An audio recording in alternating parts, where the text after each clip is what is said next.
হাজি দেলোয়ার হোসেন, মস্কোস্থ বিভিন্ন সংগঠনের নেতৃবৃন্দ, সম্মানিত শফিক ভাই এবং বঙ্গবন্ধু পরিষদের সদস্যবৃন্দ, অতিথিবৃন্দ, প্রথমে আমি আপনাদের সবাইকে আরবিসিসিআইয়ের সকল সদস্যদের পক্ষ থেকে আপনাদের বঙ্গবন্ধু শেখ মুজিবুর রহমান জন্মদিন উপলক্ষে শুভেচ্ছা জানাচ্ছি এবং অভিনন্দন জানাচ্ছি।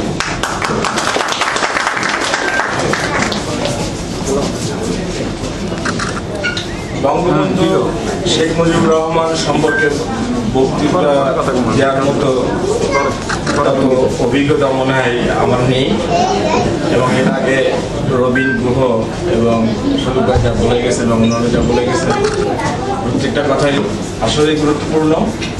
আমি শুধু সংক্ষেপে এইটুকু বলে শেষ করতে চাই যে আমার মনে হয় যে বঙ্গবন্ধুর জীবনে যদি স্টাডি করি তাহলে ওনার তিনটা স্বপ্ন আছে।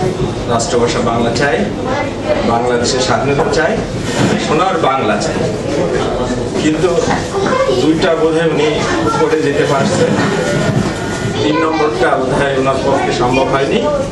তো আমার মনে হয় এটা বিশেষ করে আপনারা যারা বঙ্গবন্ধু সৈনিক আছেন প্রথমে তাদেরকেই আগে আসতে হবে এবং আমরা সবসময় আপনাদের সাথে সহযোগিতা করব। আপনাদের সবাইকে ধন্যবাদ।